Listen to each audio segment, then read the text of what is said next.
Happy New Year, and thanks for listening to another episode of the Deep Bass Podcast, where we take a deep dive into the element that makes or breaks games, the music. I'm Peter Thomas, and I'm joined by my co-host, Cody Haltom, and we're glad you joined us on our exploration of the soundtrack of Celeste. What's going on, Cody? Hey, buddy. Happy New Year to you. Happy New Year. We are actually recording on the first of the brand new year here.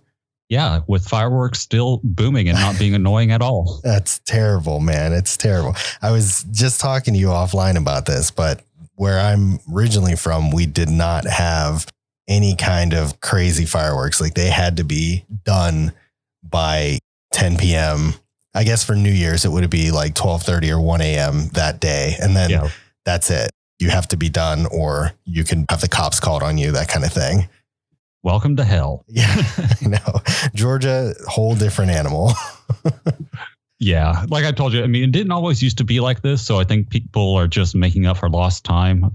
I'm guilty of that as well. So I can't really say anything, but not this year. I just did mine last night and that was it. So I was a good boy this time. Good. Well, I hate you a little less for it. No. Yeah, you still hate me just for other reasons. Right. So we sat down before this episode started and we were like, well, how can we really kick off this new year, with something that's fitting for us and everything. And we were on a streak there where we were pulling in guests, but I was like, I want to open up the new year with just us and have a game that really does a good job with opening up the new year. We mulled about it a little bit and we came across Celeste.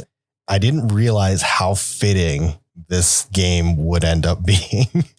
Yeah, this is a really, really unique game. It's probably the most deep game that we've covered on Deep Bass so far. Would you agree? Yes, definitely. And that's kind of what I'm leaning into as far as this being very fitting. So for a lot of us, I know this doesn't apply to everybody, but 2020 was a very tumultuous time. If you've had pre-existing depression, anxiety, anything like that, it probably spiked up pretty heavily through all the crap with COVID, the president, whatever it may be that might have bothered you that could be aggravated by this. And Celeste really covers a lot of those elements and those kinds of details throughout it. It was actually really remarkable to see. Yeah, it really was. We went through it in different ways.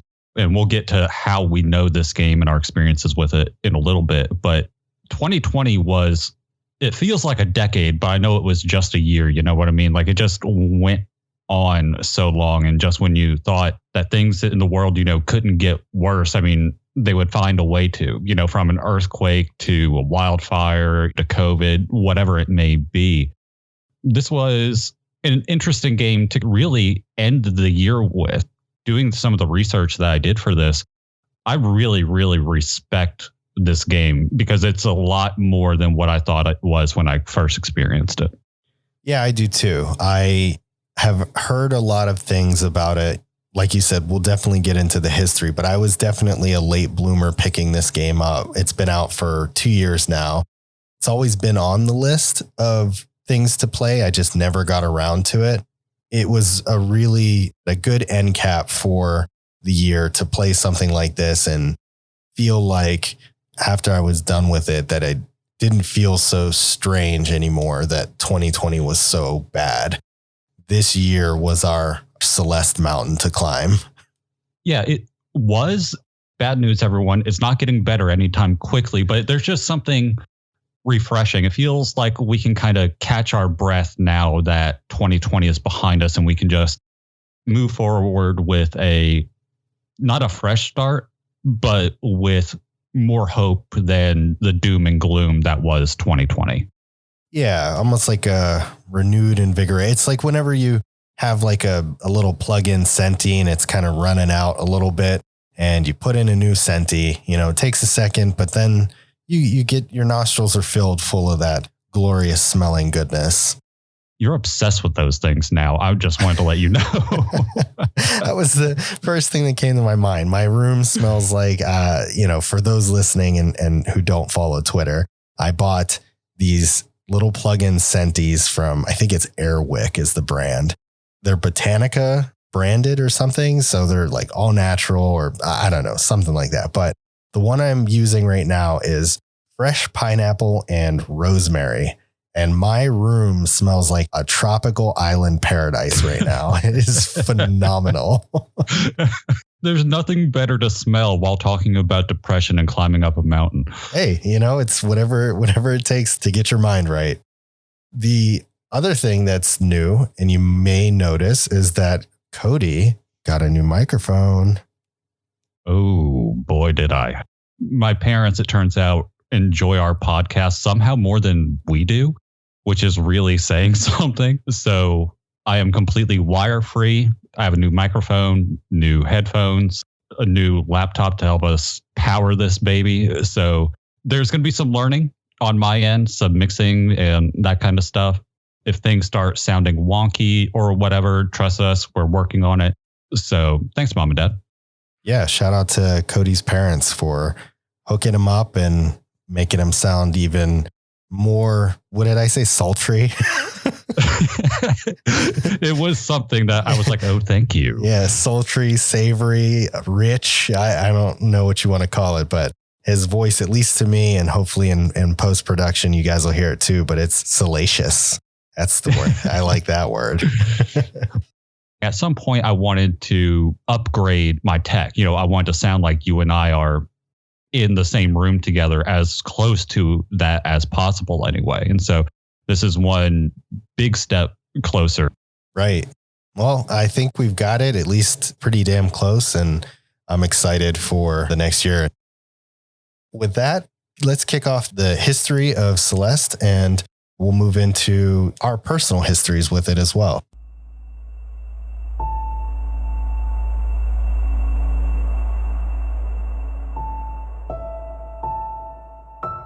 Celeste is a 2018 platforming video game designed, directed, and written by Maddie Thorson and programmed by Thorson and Noel Berry. It is a fully fleshed version of the 2016 Pico 8 game of the same name, which was made in 4 days solely by Thorson and Berry during a game jam. Set on a fictional version of Mount Celeste, it follows a young woman named Madeline who attempts to climb the mountain and must face her inner demons like depression and anxiety in her quest to reach the summit. Celeste was released worldwide independently on January 25th, 2018.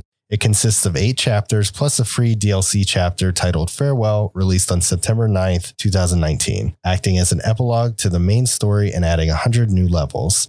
The soundtrack of Celeste was composed by Lena Raine and released by Materia Collective, and it was highly praised by critics. This was my first experience with her as a composer, and I gotta say, I was really, really impressed.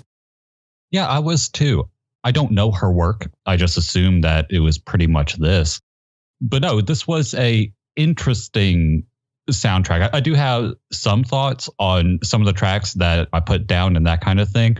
But overall, I really enjoyed this. Yeah, this was a really great listen, and we will talk about this as we go through, but the soundtrack itself, if you're not counting the B-sides, was only 21 tracks. And then with the B-sides, I think was another 8 or 10 tracks. So about 31. So I think one of the smallest soundtracks that we've covered to date.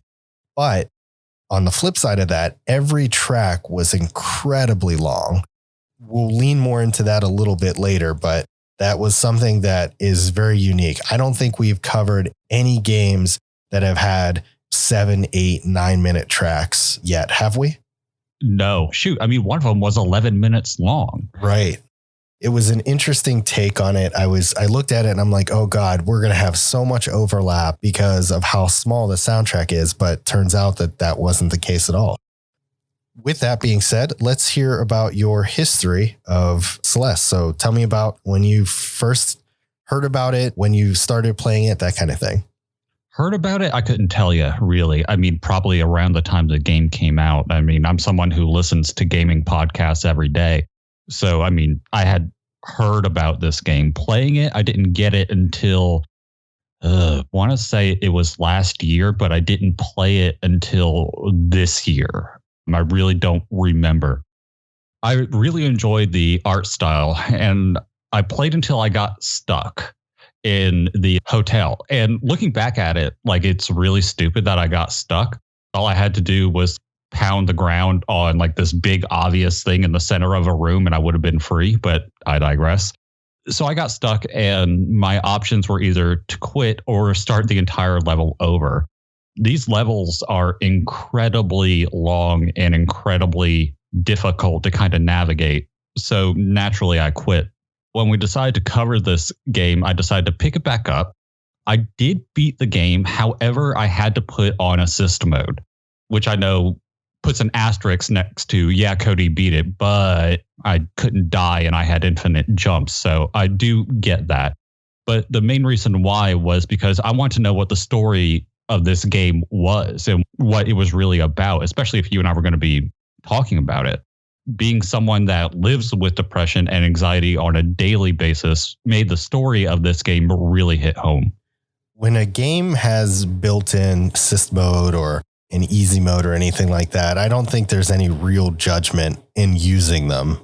They're there for that reason, right? If you just want to experience the story, be able to talk about it with friends, family, what have you, no judgment here.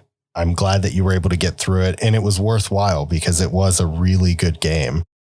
Did you ever dabble with the assist mode? I haven't yet, but I do plan on it when I go back to pick up the collectibles and things like that. When you do, it's really interesting because you really get the vibe that, in my opinion, and I know yours too, video games are art. So there's a way that games are meant to be experienced, and games are, or this game in particular was meant to be challenging and punishing, something that we're going to talk about later in terms of kind of what the game is and what it's about. So whenever you go into the assist mode menu, it tells you just that. It's like, hey, look, you can do this. They're not judging you, but in their opinion, in order to get the full impact of what the game was trying to achieve, that you wouldn't be able to, or it would be diminished in some way. Whenever I saw that, I was like, do I want to do it this way?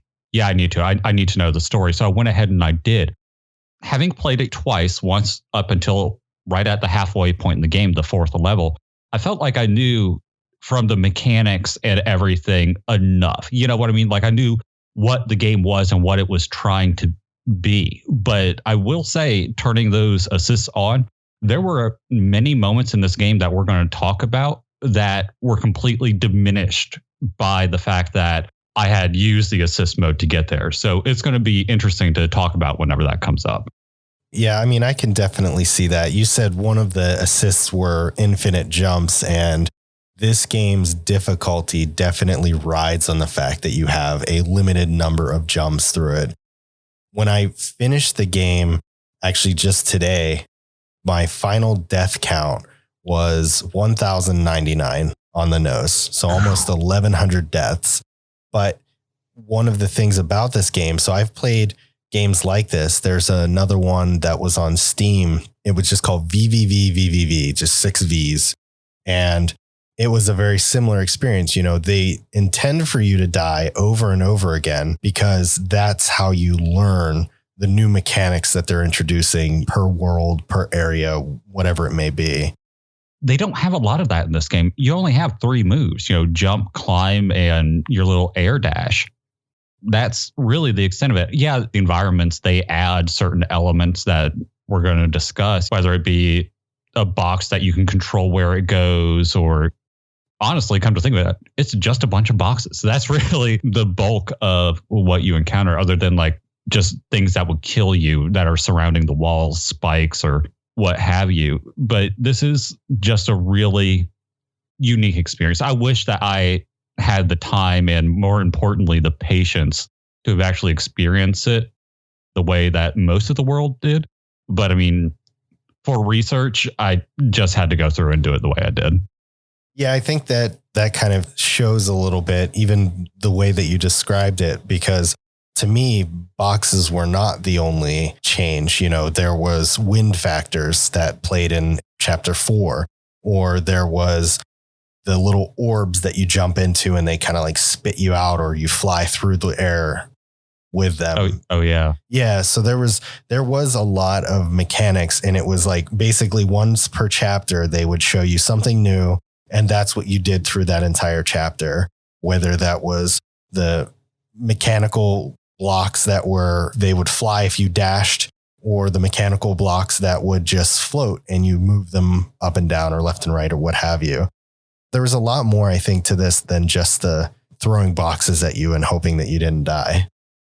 Well, the boxes were the main ones that I remember. It's always a box or a variation of one.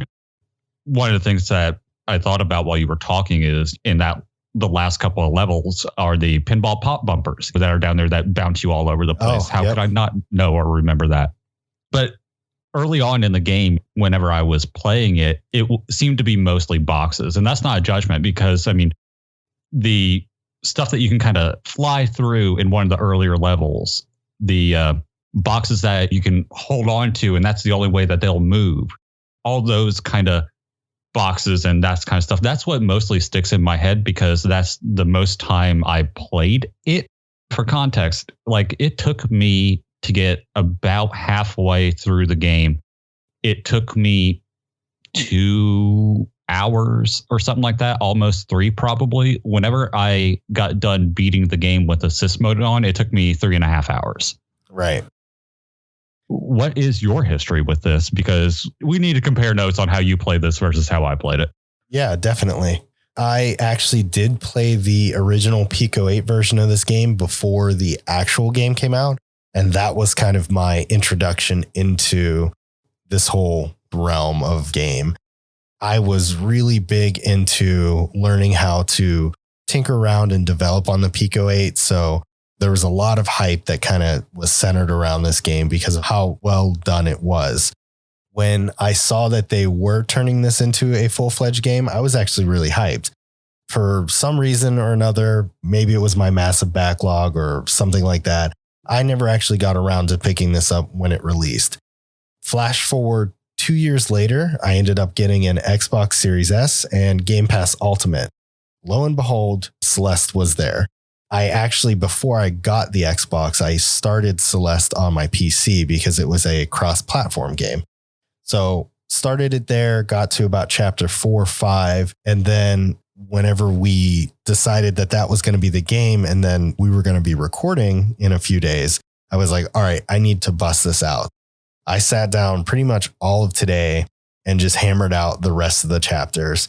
I did not turn assist mode on, though I thought about it a few times because there was a few parts I got stuck. But again, it goes back to what I was saying before, where this game is very much, if you're dying consistently on a spot, then you're probably doing it wrong and it needs to be rethought. And so that's what I would do. I would just sit down, look at the way that I was doing it and say, okay, how can I do this differently to be able to make this work? All things considered, I think I ended up beating the game just shy of 1,100 deaths. And I think I got 105 strawberries out of the 175 that are available. Wow. And I want to say 3 or 4 B-side cassettes. I did not find any of the blue crystal hearts. I have no clue where those are. When I was playing today, actually, I did find this golden gemstone that I had to break open. And it was used for a room that allows you to get a blue crystal heart if you have gotten all the other gemstones. But that was the first one I had found, and it was way late in the game. So no dice there. But really seeing this go from this 8-bit pixelated game that didn't have a story, but just kind of had the fleshed out mechanics of it, to a fully functional console title was just really something to behold. And you can really imagine, to my surprise, though, as I was playing this game, to find out that there was a hidden room that actually had the Pico 8 built into it. I can't imagine what kind of coding it took to do that. So taking a game that you're programming in one engine and being able to stick the entirety of that Pico 8 engine into the game itself, I thought that was just remarkable. Okay. The first note that I took whenever we even just started talking today was, what is the Pico 8? Now, obviously, I know this, but our audience might not. So if you could explain it, we would appreciate it. Yeah, of course. The Pico 8 they call it a fantasy console. Basically what it is it is a intentional way to restrict yourself as a developer when you're building games. You can use this console, you can program a game, create pixel art in it. Everything is all self-contained within this program. And I think it's like $10 or $15. It's super inexpensive to get a copy of it. It's meant to be like how the NES days were, right? You've got these forced limits of how much you can actually do with this console, and you have to build a game within that. There's a character limit on how much coding you can write. There is a limited space on where you can draw your sprites and your map tiles, and that space is shared, so you have to kind of navigate around it. It's just meant to be a way to build little mini bite-sized games or prototypes or things like that.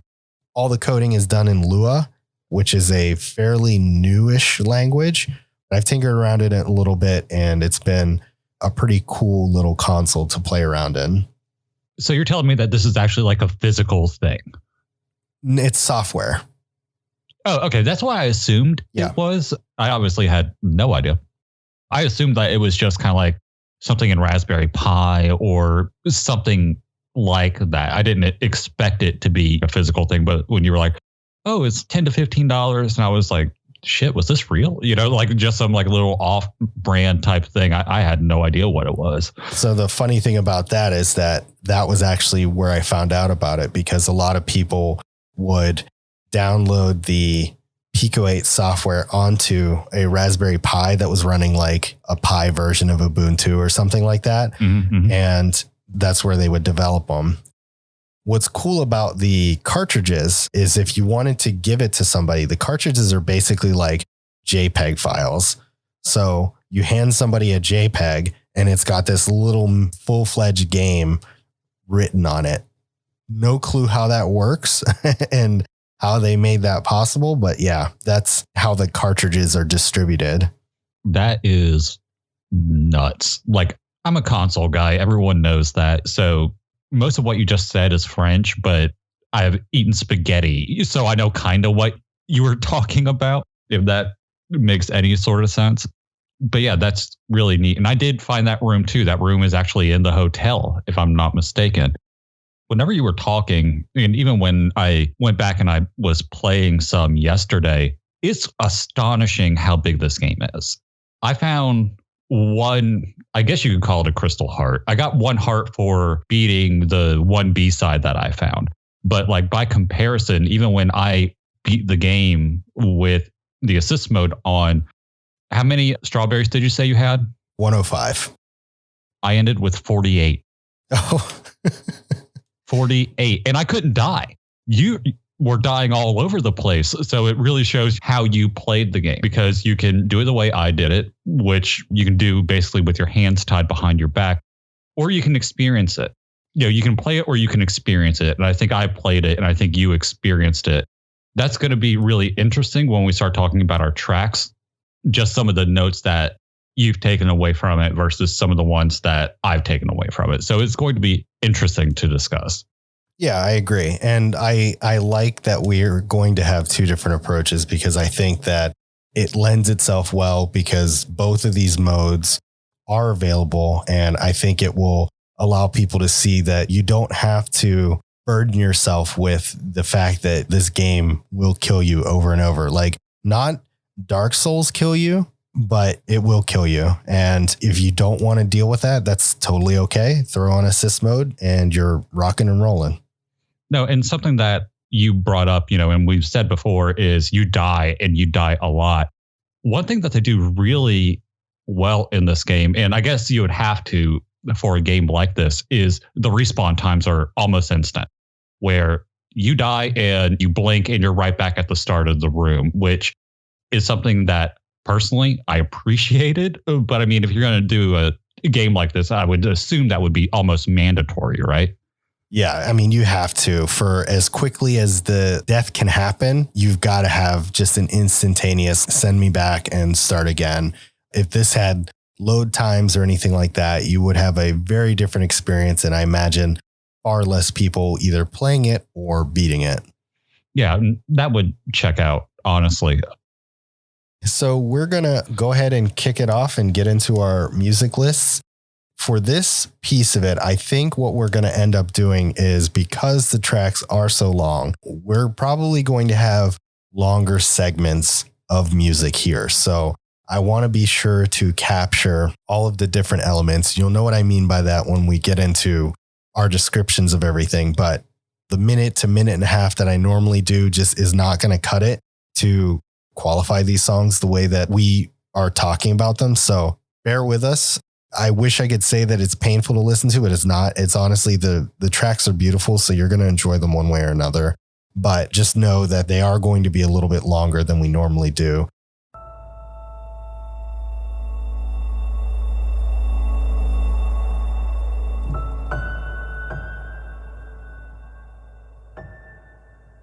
With that being said, we're going to have you start us off, Cody. Tell me your number 5.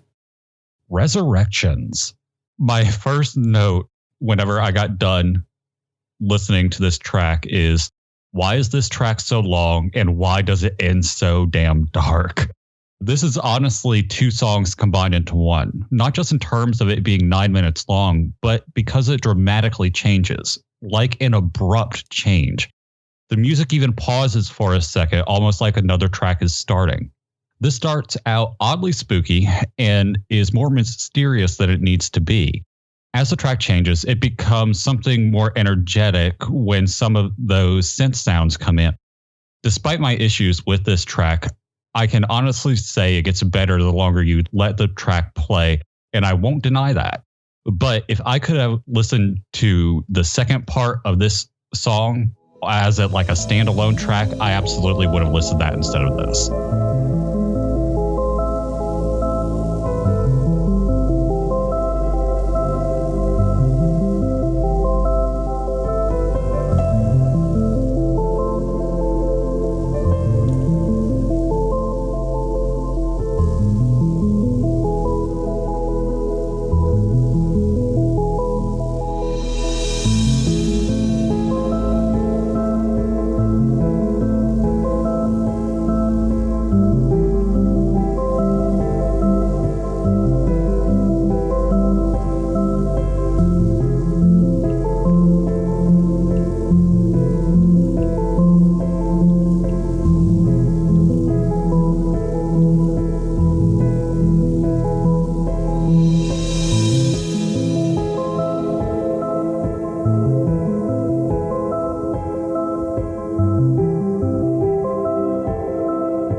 definitely have plans on talking about the length of these tracks, specifically when we get to my number 5.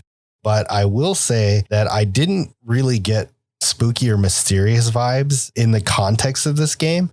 What I feel is more like uncertainty. So it was like, this is one of the earliest tracks that you hear. The task at hand is to climb a mountain, both figuratively and literally. Madeline is trying to conquer this mountain by climbing it, and she's also trying to conquer kind of internal demons and things like that. And so I felt that this track is trying to exemplify that and really kind of hammer that home. I also noticed that when I listened, I didn't hear any discernible pause. There is a point where all of the like main melody goes away and there's still kind of like the background. I can't remember if it's percussion or not, but I am with you as far as the second half of this. When that second part kicks in, that's the part that I love the most. Yeah, it doesn't completely cut off. It might as well be a cutoff. Like there's nothing else going. It's like one string of like violin or something.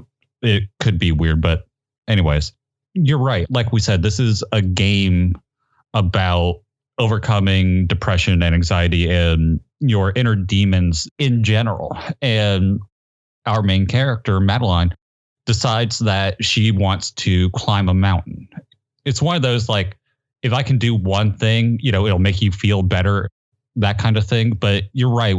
You were talking about, I think you said, uncertainty, because there are many times in this level or in the start of the game where she stops and she asks herself, I don't think I can do this, and she's really full of self-doubt, at the start of this game. And hell, I mean, even through almost to the end, when some other stuff happens that we're going to talk about. But I can see where it's not as spooky or mysterious, because, I mean, as a standalone track, if you didn't know what's going on with the game, which I didn't take into consideration, then I stand by what I said. But Sure. In context of the game, you nailed it. Yeah, that's absolutely what's going on.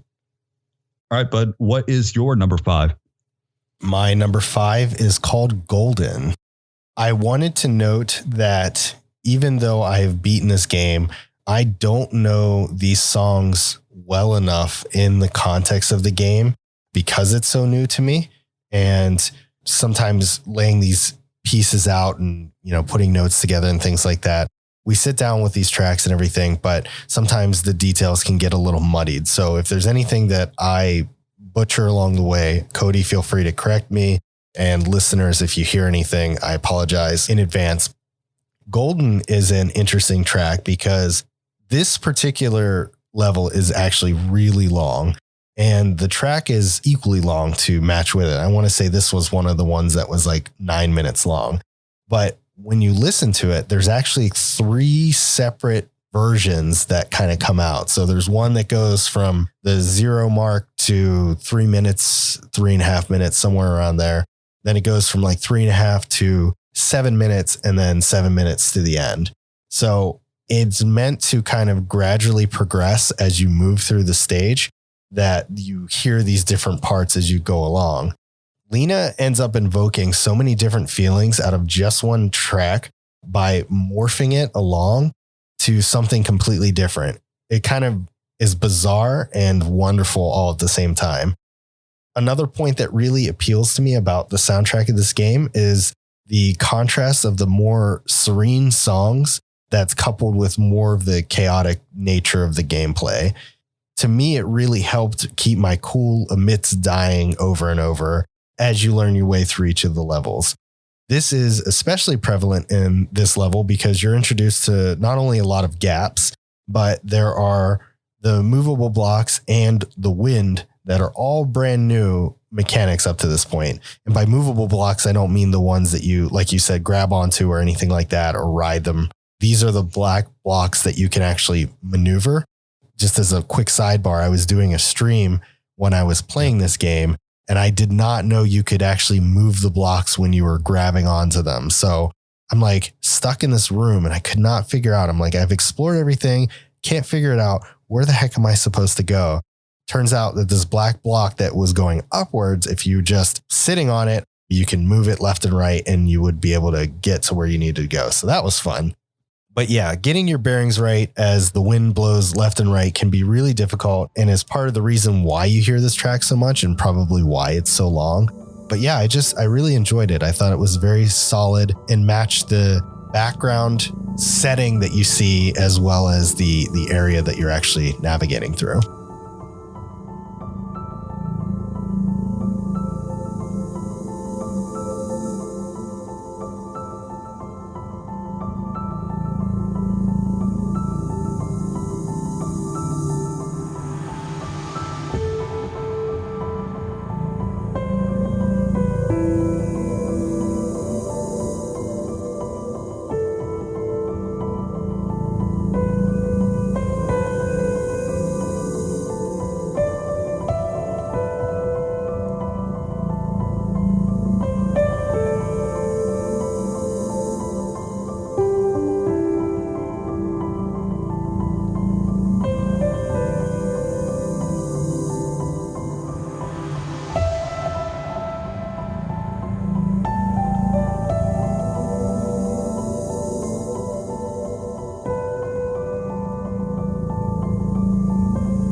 be honest, this level is a pain in the butt, even when you can't die. That's just the honest to God truth. It was a tough one for sure.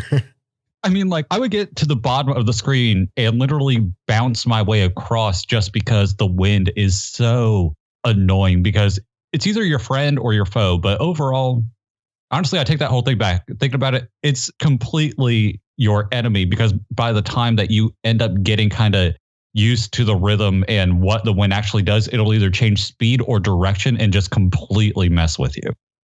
I appreciate this track because it is peaceful, but I do wish that this was 2 tracks. That's really my main complaint about this soundtrack in particular. I mean, the songs are great and amazing, but I'm someone typically who, just because of how much I work, I'm like, we need shorter soundtracks to listen to, and I hate doing it, but it's just the context of time.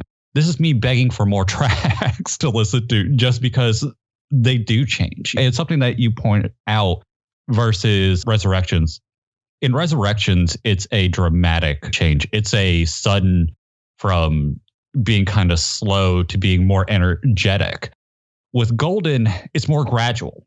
It starts as one track and then it'll add kind of a couple other elements to it, and then it'll add a little bit more. It kind of helps to build on what that baseline track is, but by the time you get to the end of it, it's a completely separate track. Yeah, I agree 100%. It's very long, but as you said, it builds on each piece as you go through, and it's meant to be that progression through the stage that way. Whereas Resurrections is kind of 2 parts. You're right. It's much more dramatic. It's like you've got this slower, almost melancholic sounding beginning, and then all of a sudden it ramps up. It's like, all right, you've started moving through this mountain. Let's kick it up a notch and let's bust tail and get ourselves up this mountain. Yeah, it's jarring how dramatic it is. I'm sitting over here thinking that another track had legitimately started, and they're like, oh, wait, no, you're only like 4 minutes in. And I'm like, Jesus, okay. All right, Peter, what is your number 4? My number 4 is Madeline and Theo. During the course of the game, Theo and Madeline meet one another and become friends through this mountain climb. Theo will typically offer words of advice and encouragement to Madeline throughout her journey to kind of ease her mind and let her know that, hey, everything's okay. I'm here to encourage you along, that kind of thing. These typically come in the form of these little discussions that the 2 of them have sitting in front of a campfire. And at these points, we learn a lot about Madeline as Theo talks to her. Later in the game, you actually start learning a bit about Theo as well. But I thought these were really good character building moments. And I think that's why this track stuck. The other reason why this track stuck is because the acoustic guitar that drives this is divine. This particular track reminds me of the same feeling you get in a save room inside of Resident Evil. It's like for a brief moment, you can breathe easy knowing that you are not only safe, but you've got a friend to talk to during this perilous journey. Something to me, I think is very important in folks with depression and anxiety, even though we may feel like in those moments that we don't actually want to talk to anybody. And that is a driving factor in this story that they try and emphasize, is that if you are suffering from depression, if you are suffering from anxiety, even if you don't feel like it, you should talk to somebody, get it off your chest, let them know how you're feeling. You never know. It may make you feel just the tiniest bit better. There is a fun fact about this song, is that if you listen to the soundtrack on YouTube or the official soundtrack that Lena has up on her Bandcamp, this track ends and actually continues into Star Jump. So talking about what you were referring to, Cody, this is an example of a track that did actually break it apart.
bring up a really good point that I never thought about.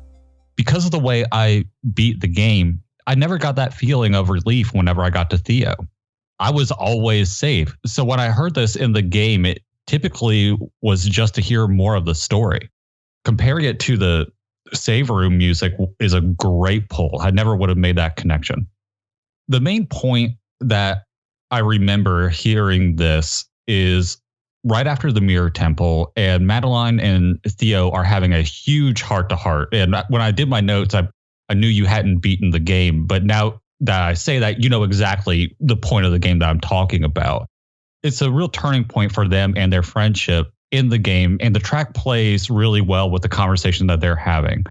For me, it's the piano that makes me like this track as much as I do.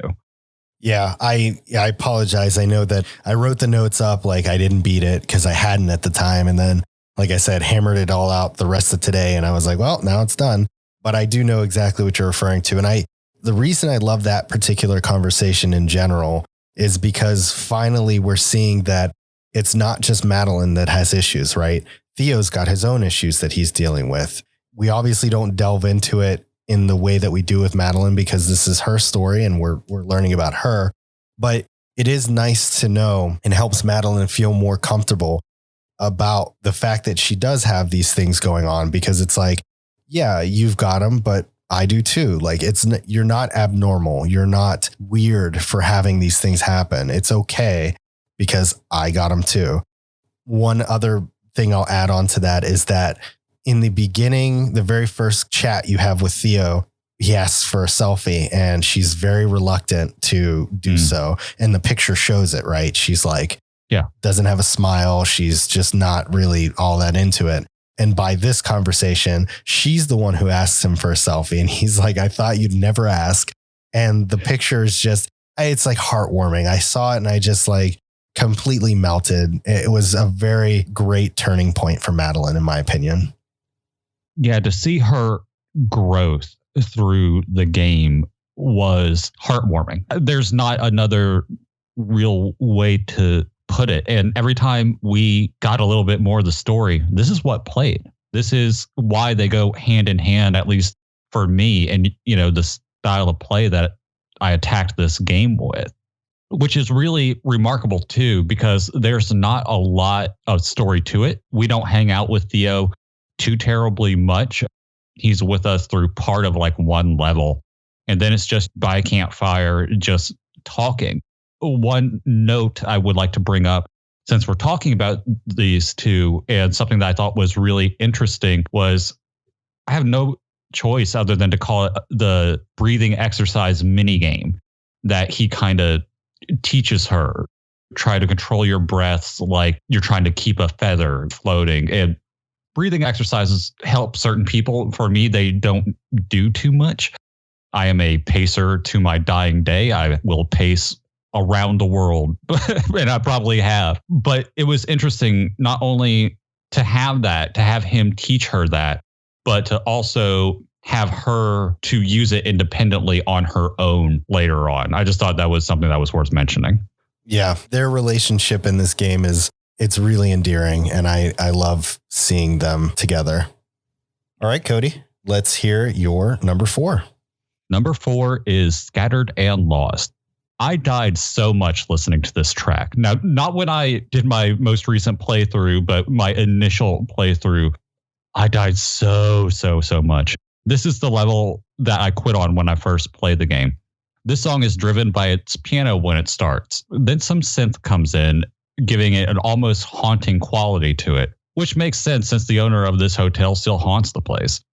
The almost dubstep beats are really off-putting and almost made this track get rejected from my list. But then, just when I least expected it, an honest-to-God trap set comes out of nowhere and saves the day. Outside of the Tony Hawk episode, I don't think we have heard a proper trap set on one of these soundtracks that we've covered so far. Yes, it's used in earlier tracks as well, with a hi-hat being thrown around, but it wasn't used as well as it was up to this point. I hate that it comes in so late into the track, but I'll take what I can get. This isn't a super amazing track to me, but the trap set saved it for me and made it more unique when I first heard it.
I was very interested in seeing how our lists were going to pull out of this, because as I put mine together, I had my number 5, my number 4, and number 2 all done, and none of them matched up. And I'm like, oh my God, is this going to be the soundtrack that we don't have any matches at all? But I came across this track after, I think it was my second listen through, and I was like, no, this one's got to go on there. My number 3 ended up being Scattered and Lost as well. So we do end up having a duplicate, and we continue the trend. I breathed a sigh of relief. I'm like, all right, the new year didn't change us that much. Nope, we're still garbage. If there's one way that I can summarize this song into just one phrase, is that this song hits different. I can see why you'd want to give up at this point, because there are a lot of new mechanics at this moment that are introduced here, mostly around the little like cilia hairs that are, when you walk across them, you can't go back over them, or the little blob things that are going. It really challenges you on your jumps a lot. It's all worth it for this song. So what was interesting was that the beginning part of the hotel has kind of more of a hotel-ish sounding song. It's kind of dreary, doesn't really have much to it. But once you get through like that main preliminary part where you're helping, I forget what the dude's name is, like Mr. O something. I forget what his name is, but once you finish helping him and all the rooms getting cleaned up and everything like that, that's when this track comes in. I really loved watching the little blobs bouncing up and down and side to side as if they were dancing to the song. This is also one of the few tracks that do not shift midway through. Something to note about the dubstep that you were calling it is that even though this track kind of kicks it into overdrive when all those pieces come together, and it sounds like something that you can freestyle off of, which I will not be doing today. Thank you. The piano uses a lot of minor chords in the background to keep instilling that unsettling feeling, even while the main part of the jam is kind of kicking all those fresh beats. I took piano lessons for a little while. I'd say close to a year. So I'm definitely amateur when it comes to this stuff, but I was told that back in the day, it was actually not popular to use minor chords because it invoked a sense or feeling of evil. It's easy to get lost in the front part of this track, you know, the part that kind of is prevalent in what you hear readily. So I would urge you that if you are listening to this, to listen twice. First, just listen to how you would normally listen to it. And then on the second run, listen to the background piano and what it's doing for this track. It is absolutely brilliant how much it adds to the song and makes you realize that it is not just this upbeat and poppy track. While you were talking, I looked it up and I just lost it again because my phone went blank. Oshiro. That's the name that we were looking for. We knew we started with an O. Yep. So yay, we got it right. Something I wanted to mention, or at least bring up. You had said that minor notes or minor chords were always reflective of something off-putting or evil. And I had heard that too. So much so, I don't know if this is like legit, but I had heard, I'm going to call it a rumor, that that's why you either never or rarely hear them in gospel or in hymns or anything like that in the Christian faith, because it was just evil. It was bad. You don't do it. So I read that and I hadn't thought about that since I was probably in high school. So that was a really deep pull. But I mean, you said it and I absolutely remember that being a thing. I'm going to have to go back and listen to it again and actually pay attention to kind of what you were pointing out, because that's not something that necessarily stuck out like a sore thumb to me. I mean, I listened to the track a couple of times, you know, as we do when we're doing this show, but that was never something that hit. So I'll have to take another listen here in a little bit. It's so subtle that if you're not intentionally trying to hear it, you'll miss it. And you'll think like, oh, this is more of an upbeat song. We're really moving through this. But she does a great job with keeping the general tone of this being a story about somebody who's fighting their struggles, not something that's more accomplishment based. All right, Cody, that was my number 3. So let's hear your number 3. My number 3 is Reach for the Summit. Honestly, I can't believe this didn't make your list because this is such a you track, as you written all over it. This is such a predictable pick for either of us. This is Madeline and Battleline, which, by the way, I hate the name Battleline, and I don't think it's canon because it's never said in the game. But according to the wiki, it said Battleline, and that's what I put in my notes, and I hate myself for it. But Battleline is basically the physical manifestation of Madeline. It's emo Madeline, basically. It's her and her negativity, and they speak to each other in the game. It's weird. Go play Celeste. I think in the game, somebody actually references it as Goth Madeline. Yeah. She's called like Goth Madeline or Madeline, however you want to say it. And also Madeline just refers to it as part of me. Yes. Which I thought that was a lot deeper. She won't address exactly what it is, whether it be depression or what have you. It's just a part of her. And I thought that was really well done in terms of the writing and how someone who's depressed feels. They don't feel like it's this label or this stigmatized thing. It's just them. They are human. And this is just part of who they are or who we are. Because I've gone through this stuff too. And it very much kind of is that way. So yeah, that was a side tangent, not talking about music, but there we go. All right. So this is a Madeline and the part of her working together to reach the summit of the mountain. When a Battleline does show up in these levels, it's always at the end of a segment in a real tag team kind of a way. It shows and gives you the sense that they are learning how to work together and to coexist. There's a certain anxiousness and excitement to this track, which I appreciate, which makes sense because this is our final push to the end of the game, to the summit. We have heard many soundtracks do this in the past, but this track is just a walk down memory lane. This time it's more fitting, though, because you are playing through new sections of old levels. This is the longest song on the soundtrack because of that. This track is unique, but the way it pulls in the themes of the older levels is really well done.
So when I wrote up my notes for this was pre-beating it. And now that I have, I still stand with the fact that it is not on mine, but I can understand exactly why you would think that it would be. Because history has taught us. Yes, yeah. I've definitely pulled those compilation tracks before. In film, tracks like this are usually played right at like the falling action into the resolution of the film. And I feel like this track is no different. This sense of anxiety that you talk about when you hear this is very prevalent. But if you listen to it, I want to say it's like a minute and a half to 2 minutes in. All of a sudden, there's more of these lighter notes, I believe, from the piano that come in, and it instills hope. It's like you're this close to being done with the mountain. You can do it. You kind of feel like you can conquer this. You're ready to do it, and you're right there, right? I really loved the fact that not only from the musical side that the track evolves and has like little bits and parts from the music you've heard up to this point, but even the level itself has little elements that touch on the different levels along the way. In past games where we've talked about these credit compilations, is really where they normally lie, where you listen to it and kind of relive it in your mind. In this, you're reliving them physically. You're playing through each of these worlds. And it's basically like, here are the lessons you've learned along the way. Can you apply them again and make it to the top? I really adored that. There's nothing wrong with this track and to why it didn't make it on my list. It's just more of, I had so many other ones that I wanted to cover for different reasons. So if I had not had one of my tracks on there, I likely would have had this on there. This would have been my very close swap for one of the ones that I have currently. Yeah, I bring it up and you mentioned it, but the reason that I put this track on my list, because as we know, this is a rare pick for me. The only reason why I put it there was because you're playing through sections of old levels. Or not sections, but new levels in the design of old levels, using old level mechanics. Because it made sense. And it wasn't just here are the credits, go down memory lane and remember all the friends that we had along the way, that kind of deal. It made it hit differently, both playing it, even though I couldn't die. Also just hearing it, knowing that the two kind of went hand in hand. So yeah, that's the reason. That's the main reason why it's on there. That and Summit to the Mountain, because I do like how when Battle Line comes in and in almost anime fashion, just throws you through the air into the next section. I found that really amusing. Yeah, this whole level, it's long and it's really challenging through. This is probably, I got stuck in two places. Once was in an earlier chapter and then once was here. I want to say it was like the 15th or 14th marker. It might have been a little bit further along, but I can say that you are very fortunate that you played using the assist on this one, because I think that I racked up at least 200 to 300 deaths alone on the summit because it is so challenging. Oh yeah. And I mean, to be clear, like I do have the infinite dashes, not jumps, but the infinite dashes, which is even more important than infinite jumps. Even with that on, I still tried to play the level. I just couldn't die. So if I accidentally ran into the red and black stuff from the hotel that would, in normal circumstances, kill you, it just wouldn't kill me. But I still tried to traverse the level as accurately as I could. Just if I missed, I had a couple extra jumps to get me to where I needed to be. Right. Yeah, that makes sense. All right. So do we want to do your number two? My number two is Old Sight Black Moonrise Mix, which is actually one of the B-side tracks. The B-side tracks can only be heard when you unlock the B-side stages through normal gameplay. There's usually a hidden room or something like that where you can find a cassette tape, and it will open this level up and you'll be able to play what is arguably a harder version of the stage that they were found in. This particular one is for the stage where you first run into Battle Line with all of the little space warpy things everywhere. And I'm pretty sure it's a remix to Resurrections. I'm a little biased for picking this song because Ben Prunty worked on this track and I absolutely adore his work. If you're not familiar with him, he is most notable for his contributions to the FTL Faster Than Light soundtrack, which is also an indie or was also an indie sensation. It may still be, I'm not really sure, but his touch can actually be felt throughout this track. Given that his most notable soundtrack was space themed, it made a ton of sense to see his hand in a stage that has very space-like elements to it. I wanted desperately to mark this as my number one, but felt like it would be really unfair and biased to do so. So I settled for putting it as my number two.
This is the music that plays during the only B-side tape I found and only B-side level I actually played.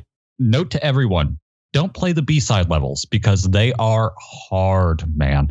None of them have any ground for you to land on at all. I love the guitar in this so much. There isn't a ton of a guitar on the soundtrack, so when it does get used, I always enjoy it. I love how dark this is, and it matches the vibe of the level to a T. I can hear what you mean about the ties to Resurrections, though. So I'm glad that you actually said that because otherwise I would have missed it.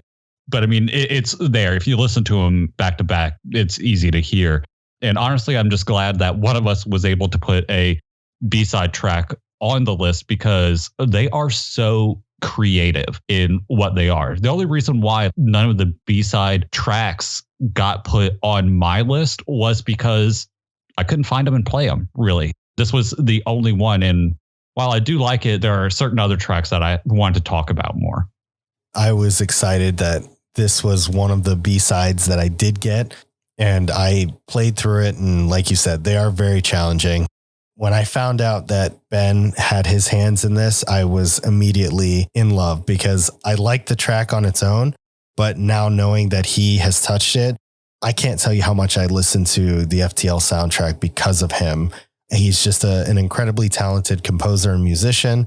And I think that it was a great pick having him on here. What else has he done? Anything that I might know? Probably not.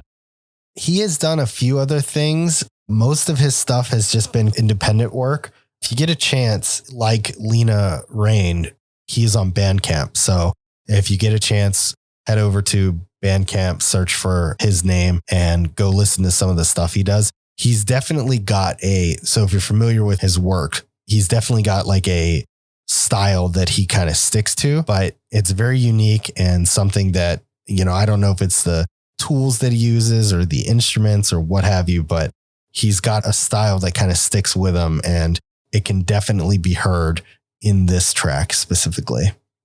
All right. Yeah. I'll go give him a look up later because you don't get passionate about too many composers. So it's going to be interesting to compare and see those. I gush over Shoji Meguro and I gush over Koji Kondo and now I'm gushing over him. So he's right he's in made the list. Yeah, he's in that caliber. So, and now Lena, because this soundtrack was phenomenal too. Anyways, fanboying aside, what is your number 2? My number 2 is Confronting Myself. When I played the game and I heard this, I instantly knew that it was my number 1. Clearly that changed. This is the final boss fight of the game in which you are fighting that part of you that has been stuck with us this entire game. The tone of this fight is unlike anything else that we have covered on this show before, though. A boss fight is a boss fight, but this one is by far more personal for our protagonist compared to other games that we've covered in the past. This isn't Ganon trying to destroy Hyrule. This is a girl who is finally confronting, taking control of, and ultimately beating her demons. This track has a certain determination to it that is just hard to describe. It's almost a celebration, really. I love the vocals that are included in this track. This track is just a perfect modern 16-bit classic. This is the best song on the soundtrack to me.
I wanted to be able to add more to this, but I think that you absolutely nailed the feeling that this track brings when you listen to it. I just want to further emphasize that the vocals on this track really add so much to it that it is worth listening to for those alone. And I wondered when I was listening if they chose it's almost like a hey ya parts of the vocals intentionally to simulate the sounds of combat. The only minor point I wanted to argue here is that even though the visuals are reminiscent of a 16-bit game, the soundtrack I knew this was going to get me. Sorry, man. The soundtrack is anything but. Lena has a full arsenal of tools at her disposal when she creates these. I may be wrong on that, but I don't think she was working off of a specific sound chip limited to the standard 6 channels that you would see in a 16-bit game. So just wanted to make a minor correction. But when I played this battle and was going up against this particular boss, I loved the way that the combat was. Obviously, this game is not built for combat. There's no attack buttons. You don't fight anything along the way. So you just have your jump and your dash through this entire game. So the way that they incorporated using that to be able to combat this particular boss is just, it felt just as rewarding as if you had gone through, using your reference of The Legend of Zelda, going through a full Zelda game, getting all the weapons that you needed and being able to fight off Ganon or something like that. Very different premises on both ends of the spectrum, but still the same feel good moment whenever you complete it. Yeah. Next time I pick a generation or a bit styling, I'm just going to put chip tune. Like just instead. That way people will know what the hell I'm talking about and I'm not corrected anymore. But yeah, I loved it. And it's like I said, it's not my number one, but we'll get there in a minute. But I could listen to this any time. Like this is on a rare list of things that I would like put on a playlist, which doesn't always happen when we're going through these. There are rare exceptions that I'm actually excited to listen to again, outside of the game. But this definitely made that list as soon as I heard it. And yes, the heys and the yas were a large part of why, but I don't think they have anything to do with combat. That is a interesting note in pull. I don't think so. That's where I just got more of the positive motivation because yeah, it's like a positive word anyway. So anyways, I digress. All right, buddy. What is your number one? My number one is Quiet and Falling. Whenever I had played through the game and kind of stopped, I actually stopped just on this chapter. I hadn't actually started it until today. So I found that it was from chapter 5 and it starts off with a very melancholic piano with a very simplistic composition. It consists of 8 measures of a repeating set of notes and just runs with that. Then about midway through, there's this subtle drone that comes in that's coupled with these little bubbly trills. And that's the best way that I can describe it because I don't actually know what the hell is happening there. But when I hear it, it immediately takes me to a waterscape, which is funny because I'm fairly certain that throughout all of Celeste, there is no real water levels in the game. There are some watery parts, but nothing that's like fully underwater or anything like that. When I listened to this, I got really strong vibes of aquatic ambiance from DKC. It reminds me of when you're in a dream and you feel like you're kind of free falling forever, but instead of hitting the ground or landing on something or anything, you kind of just like plop through a bubble and then you are kind of stuck in it. Even though you're maybe not moving or anything like that, you still get like a sinking feeling inside of your stomach. That was kind of the vibe that I ended up picking up from this track.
When I did my first pass for this episode, my only note for this was, this could be a water level if I didn't know any better.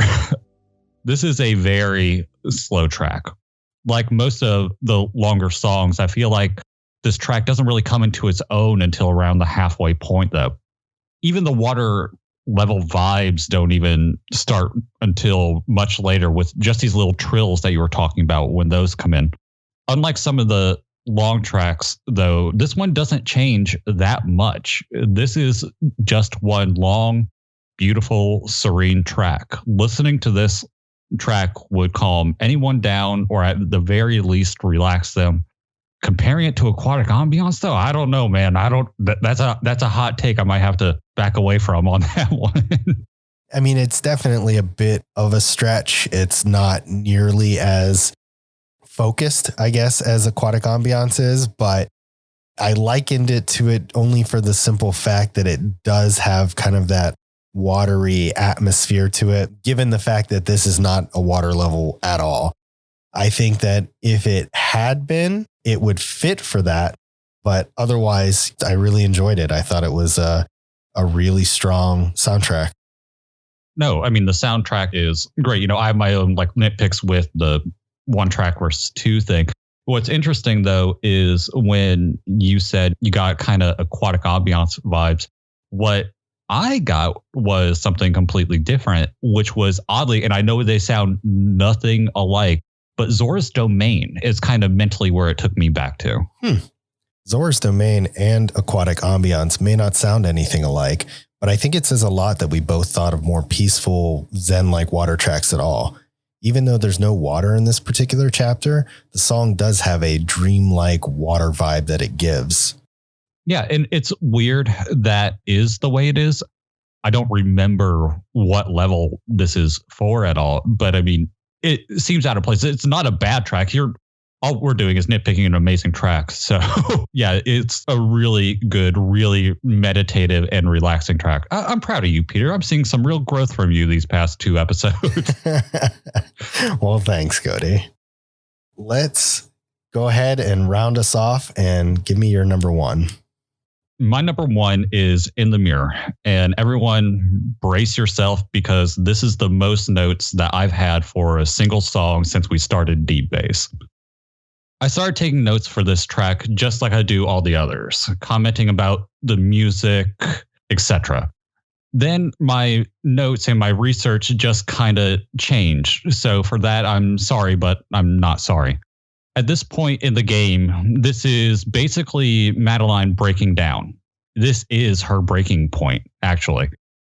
As you play through this level, she kind of realizes that all of her negative thoughts and her anxiety are manifesting into these creatures that are literally trying to kill her and her new friend, Theo. At the start of this level, you're inside a mirror temple. That's actually just what it's called. It's the mirror temple.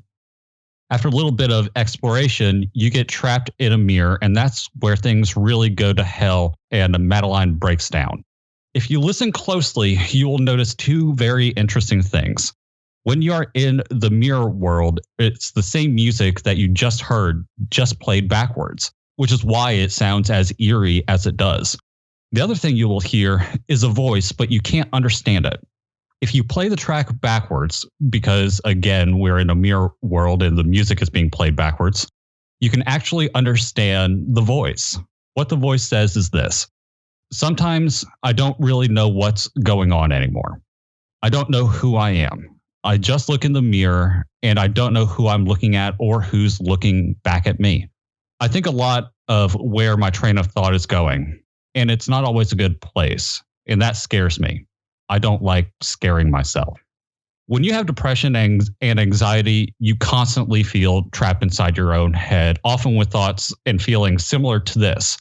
This level in this game is a literal representation of that. These little details are thoughtful and amazing to me, and that's what makes this my number 1. I appreciated this game as a whole so much more after doing research for this track.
That's deep, bro.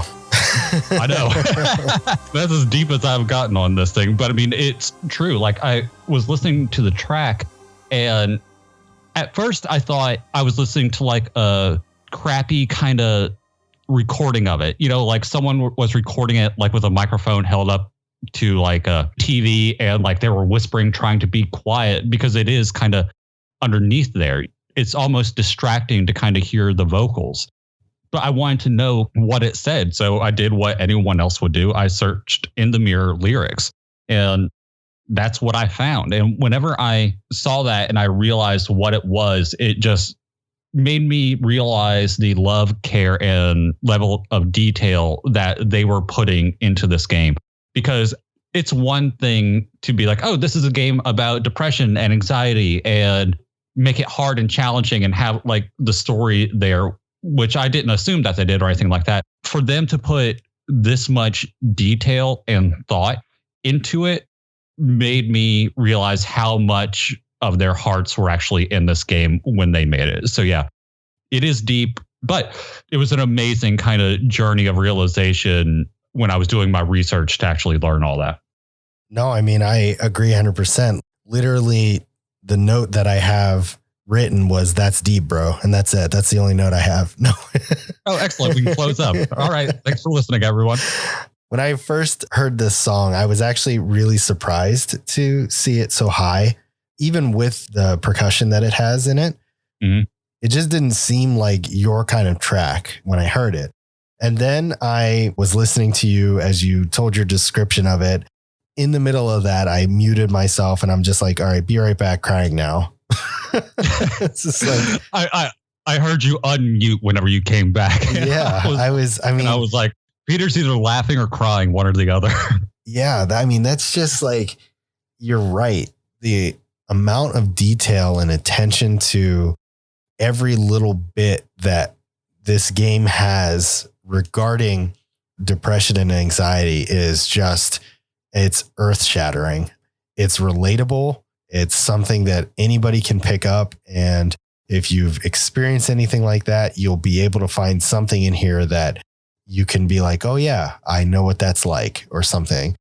They did not just slap this over a normal game and say, oh yeah, this is a game about depression and anxiety. And meanwhile, it's like Metroid or something, you know? Right. When I had originally written up my notes, I was saying that I hated myself a little bit for not having finished it to experience this firsthand, but I did, thankfully. And I was very much in the same boat as you. Now, I didn't get a chance to do the research like you did, so I was really happy to hear all of the little anecdotes and notes that you had put in there. But when I listened to this track, I remember hearing the words, but it sounded to me kind of like whispering, like you had mentioned. Yeah. It kind of hurt my soul a little bit because it reminded me of some of the stuff that we see on the internet about, there are comics that are done for depression and anxiety and things like that, where it's like on the outside, everybody looks fine. You look normal. Life is good. But on the inside, we have this voice, the inner monologue, right? And it's always telling us all the things we can't do or who we can't be or anything like that. It's just this negative voice that's always there. I mean, I had it for a long time about even this podcast and wondering, like, is this something I should be doing? Is this worthwhile? It's stupid. I should probably stop. I didn't make out the words because I didn't know that this track was actually in reverse until you mentioned it, but I didn't need to. I just knew that when I heard this whispering in my ears, that it just felt wrong, like something was off. This was an outstanding track before I knew the context behind it. And now I think it's revolutionary. I'm going to go ahead and pause the recording so I can finish crying. Cody, you go ahead and take over from here. No. You know what?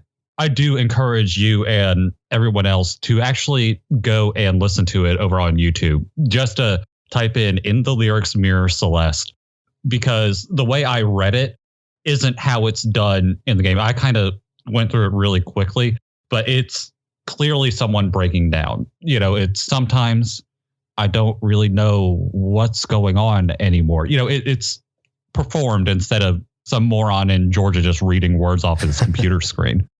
But the worst part about it is that at the end, the final thing that she says is, I don't like scaring myself. And then it's just sobbing for the rest of the time that there are vocals. And it's just gut wrenching and oddly and sadly relatable. But yeah. I mean, anyone who's gone through something like this or is going through something like this definitely will hit home with you on some level. But yeah. I will definitely be listening to the reversed version of this. And if I can find what I'm looking for, I will link it in the show notes so that it's easily accessible, because I'm going to try and capture as much of this song in particular as I can. But if you want to hear it reversed so that you can hear the lyrics and everything like that, I will have it available for everybody.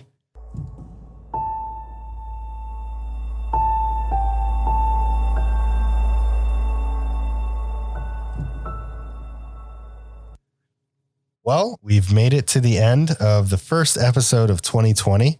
2021. Wow, let's hope not. I know. We've gone back in time and now we're reliving 2020. The first episode of 2021, while it was a more deep and personal episode and one that touches on some pretty serious topics, like I said, I feel like this was a very fitting game given the kind of year we had in 2020. Whenever you put it on the list and we had talked about it, it was like, oh yeah, I played part of that game. Let's do it.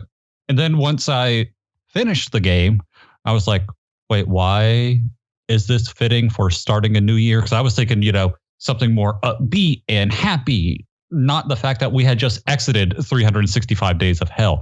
In that context, whenever you say that, I'm like, oh yeah, that checks out. So let's make sense. Let's go to work.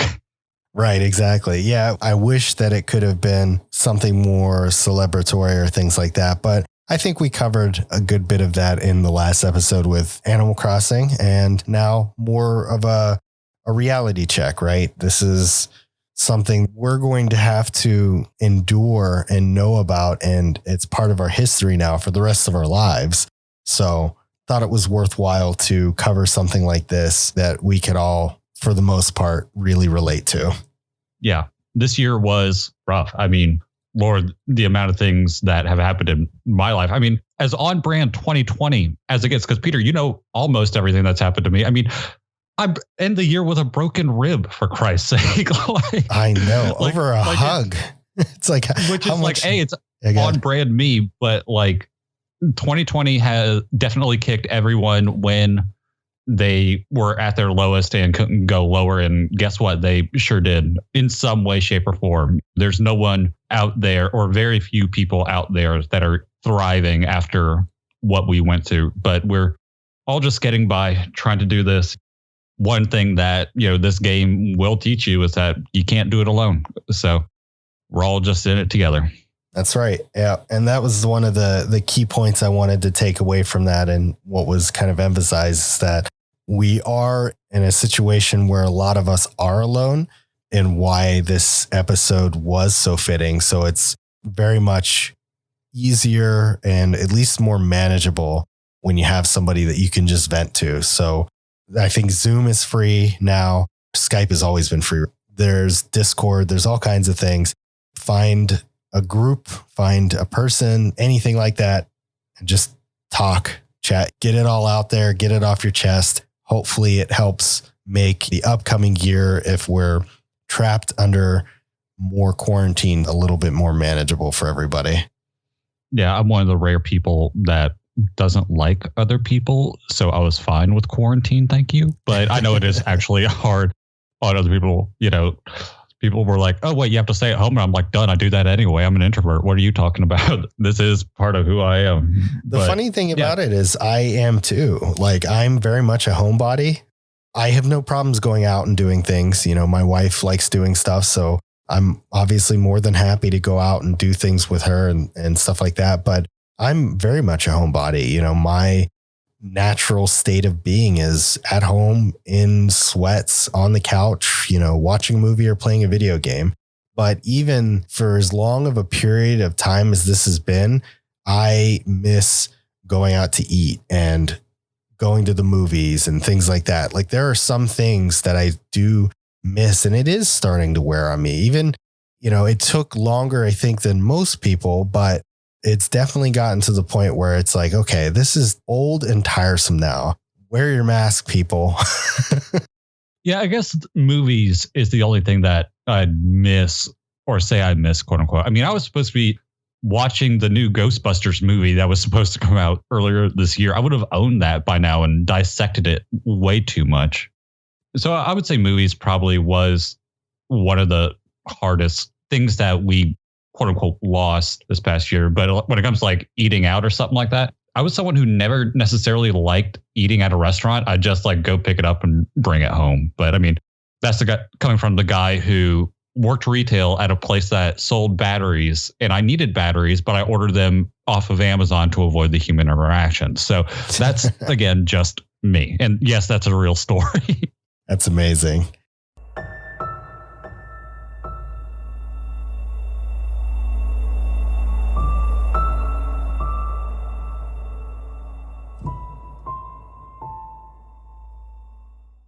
We're going to go ahead and close up here. I do have a few last minute things that I wanted to cover, because this episode, we actually could not come up with a question of the episode. I wasn't sure what to ask for this particular game. It was like Cody said, what do you ask people? Like, hey, how many of you guys got depression?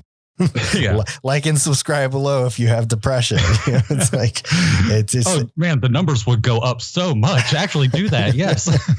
Right. So I just had a quick fact about the game. And one of the things that really kind of solidify its charm is that Theo actually does have an Instapics account. You can find it on Instagram at Theo_stars. And it is safe to say that he's hit his goal of getting 1,000 followers, which is what he talks about in the game. But yeah, if you're curious to see, they have the account set up, and they've got a lot of his little adventures and selfies all there. And I thought that was a really charming addition to the game. Have you checked it out, Cody? No. Is it still updating? You know what? I don't know. I know that there are a lot of posts there. I don't know if they're recent or not. Because I mean, I would just keep the artist on retainer and just be like, hey, draw another one just to keep the game relevant. I mean, it came out a couple of years ago, but I mean, these are really good characters. They're as simple as they are complex, which doesn't make sense, but play Celeste and you'll understand what I mean. But no, anytime like something from a game crosses into real life, kind of like that in a marketing kind of way, I love that. I mean, I went to college for marketing, so that was a really brilliant move by somebody. Yeah, I thought it was a really charming addition. And it was like one of those things where Theo mentions his handle in the game, and I'm like, I wonder. So I went and looked, and sure enough, whole count right there with pictures from the game, pictures that aren't in the game. It was just a really nice touch. But few housekeeping items. So if you are interested in listening to this soundtrack and more, I did want to mention, since Lena Raine is one of the few artists that is active and making music in a place where you can pick it up, you can go to radicaldreamland.bandcamp.com and go pick up this soundtrack as well as several others.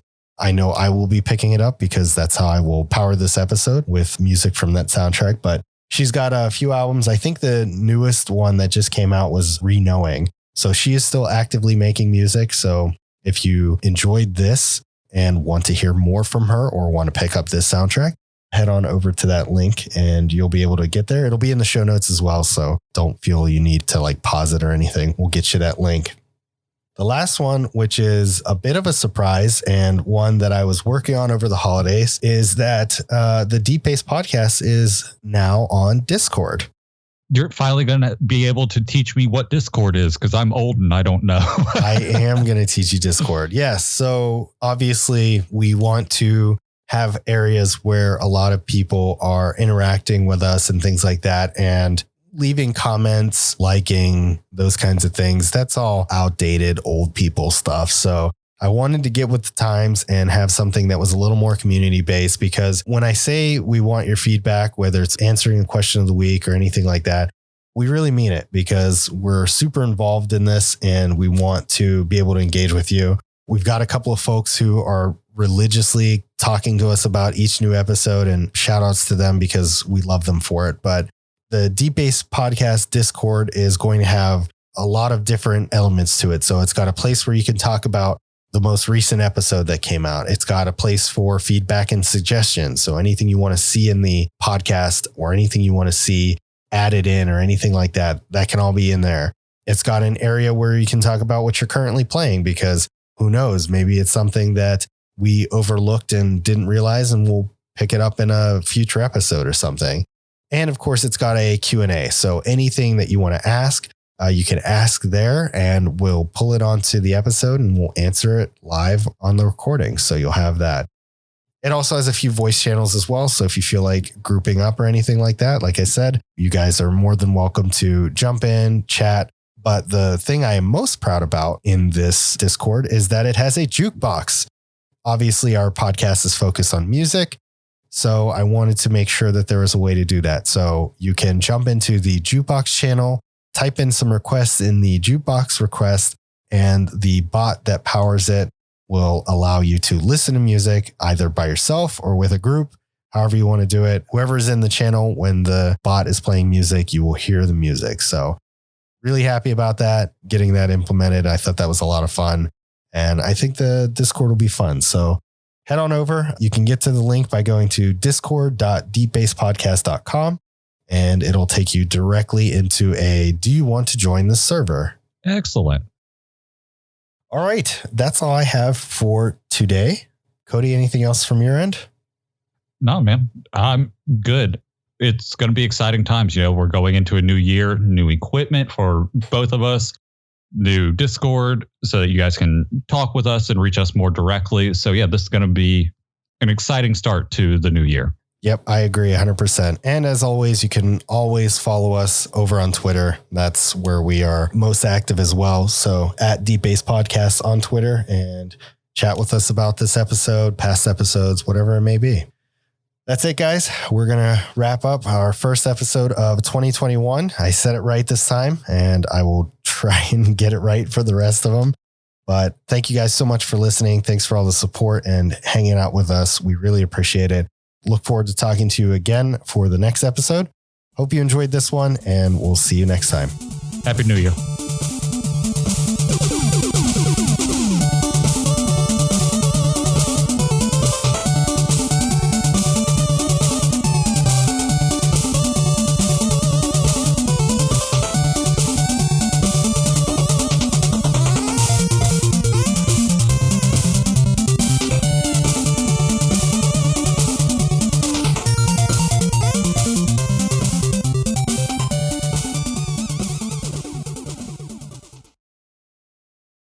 We know talking about depression and anxiety can be tough, and we understand.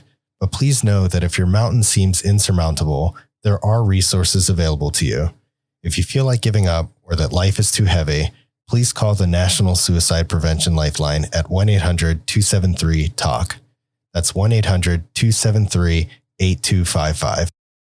Please know that even though we may not know you or your story individually, we are in your corner and rooting for you every step of the way, no matter how small those steps may be.